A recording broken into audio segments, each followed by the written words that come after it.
Imagine waking up one day, walking across your land, and realizing that an entire neighborhood complete with streets, driveways, and 98 homes has been built on property you legally own. Sounds impossible, right? Well, that's exactly what happened to me. At first, I thought it was a joke or some kind of survey mistake. But no, the HOA had taken matters into their own hands and built an entire subdivision on land that didn't belong to them. What they didn't know, however, was that every inch of dirt, every blade of grass, and every brick those homes sat on belonged to me. And trust me, they weren't ready for what came next. The land had been in my family for generations. Nearly 200 acres of rolling fields, wooded trails, and a large open section that sat unused for decades. While others saw empty ground, I saw heritage, something worth preserving. So when I moved back after years away, I made it my mission to protect that land, ensuring it wouldn't fall into greedy hands. But then came Karen, the infamous HOA president of the neighboring development. She had a reputation for being overbearing, entitled,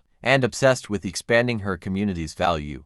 At first, she tried to buy a portion of my land. When I declined, she accused me of holding back progress. I thought that was the end of it. Months later, I returned from a long work trip to find bulldozers, construction crews, and rows of freshly framed houses sprawling across my property. They hadn't just crossed a line, they had built nearly 98 homes on it. Roads were paved, mailboxes installed, and families were moving in. And who was standing proudly at the center of it all? Karen, clipboard in hand, acting as if she had just conquered new territory. The audacity stunned me. How could anyone believe they could just take land and build on it without permission? I checked my records, consulted the county, and sure enough, the deeds, surveys, and titles all confirmed the land still belonged entirely to me. That's when I knew Karen and her HOA had walked straight into the biggest mistake of their lives. At first, I tried reasoning. I approached the HOA board and explained calmly, "This is my land. I have the deed, the proof, everything.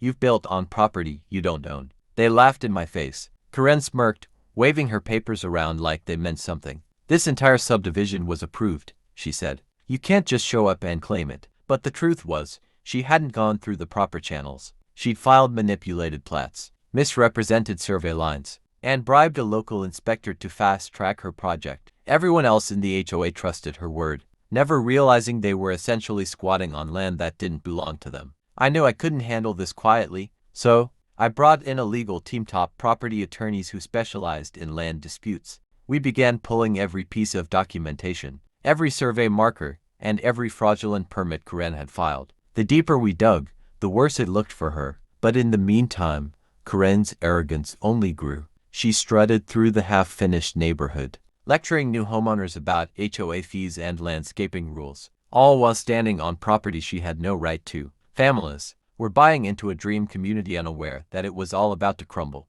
Then came the real turning point. One evening, Karen held a big HOA welcome party for the new residents. I stood at the edge of the property, watching her brag about expanding the most prestigious neighborhood in the county.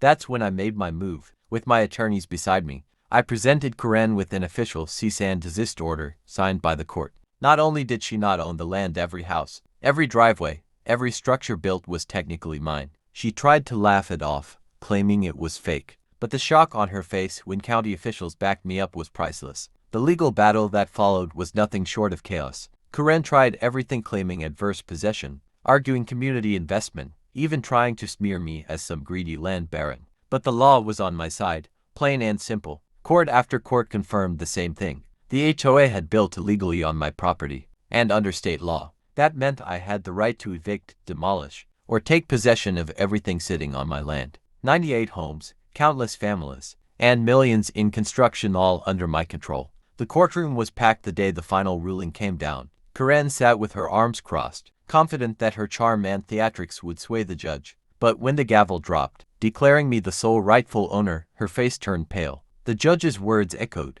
"The defendant has no legal claim to the property. All structures, roads, and homes built upon it are at the plaintiff's discretion." The HOA members gasped. The homeowners who had trusted Karen looked horrified. And Karen, she broke down, screaming about how unfair it was, how she had worked so hard. But her arrogance, her shortcuts, her lies had all caught up with her. In that moment, the power dynamic shifted completely. I wasn't just a landowner anymore. I was the person who controlled an entire subdivision that Karen had built without permission, and she couldn't do a single thing to stop me. In the weeks that followed, the fallout was massive. Homeowners banded together, filing lawsuits against Karen and the HOA board for fraud. Investigators uncovered her bribes and shady deals, leading to criminal charges. She went from queen of the neighborhood to the villain everyone despised.